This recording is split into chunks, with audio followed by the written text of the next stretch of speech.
The Xiaomi Redmi or Honmi smartphone changed the entry-level smartphone market. Its powerful entry-level hardware internals and customizability of the MIUI software has made it one of the best-selling entry-level smartphones here in history. Fast forward to the Redmi 2, which was launched a couple of days back in Xiaomi's launch event. Can the third generation entry-level smartphone from Xiaomi maintain its reputation in the entry to mid-level smartphone market? This is our full review of the Xiaomi Redmi 2.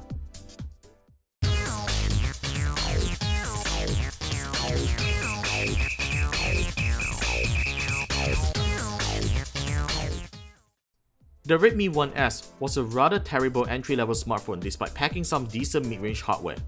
Still, we gave it a pretty high score last year due to its affordable price tag. The Redmi 2 gets a new design language and a hardware refresh. Compared to its predecessor, the phone is now less boxy and features slightly rounded corners similar to the Redmi Note. You can also call it a smaller version of its bigger brother. It is also slimmer and lighter at 9.3mm and 120g respectively. Thankfully this time, the Redmi 2's back cover is still removable, which you can access the phone's battery. The Redmi 2 now has a more efficient and faster 64-bit Snapdragon 410 1.2GHz quad-core CPU, a 4.7-inch HD laminated display with AGC Dragon Trail glass, an upgraded 2-megapixel front camera, a slightly larger removable battery, and supports dual-SIM 4G LTE networks. Unfortunately, that unimpressive 1GB of RAM and 8GB of internal storage remains on the new device. When there's a new hardware, there's also a new software. Though not running on the most current Android operating system, the Redmi 2 comes preloaded with Xiaomi's eye candy iOS-inspired MIUI version 6 software based on Android 4.4 KitKat. The user experience remains similar to the Mi 4. We love the transitions and consistent color schemes on apps.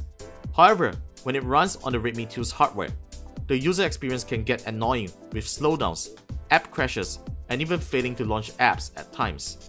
MIUI version 6 also has a few software glitches which we did not find in the early builds, which include push notification delays and RAM usage issues. The phone software is really a little disappointing. While there are fixes of these issues on the MIUI forum, we wouldn't recommend the device's software for serious work. What's even more disappointing is the phone's storage. With only a mere 5GB of available space and the absence of apps to SD, it is simply impossible to store numerous games and apps on board. The Redmi 2's camera fortunately remains as impressive as the Redmi 1S, taking beautiful pictures in both outdoor and low light. Video recording quality is average with unimpressive metering and mediocre audio recording quality. The front camera does a good job in taking selfies, and that beauty effect never failed to impress me. Despite packing a new SoC on board, benchmark results isn't much better than a Snapdragon 400 device, which could be due to the software and paltry amount of RAM. Thankfully, the Redmi 2's battery life is great for a dual-SIM 4G LTE device, and you can simply swap the battery if you run out of juice. Voice quality over the Maxis network is great, and the phone's dual-SIM 4G standby feature is great for frequent overseas travelers, which reduces the hassle to switch SIMs to enjoy 4G data. The Redmi 2 is a much needed upgrade for the dated Redmi 1S in terms of design and hardware internals. However, Xiaomi isn't doing enough to make it a worthy upgrade from its predecessor. Though an enhanced version of the device with more RAM and storage is available, it is hard to recommend the standard variant of the device that comes with such mediocre performance and a buggy software. Despite of that, the phone is currently the most affordable dual-SIM 4G smartphone that you can buy at 449 ringgit. If you don't mind getting a little bit geeky, I suggest you flash the Redmi 2 to stock Android upon unboxing the device. It gets better, trust me, and I'm going to do it.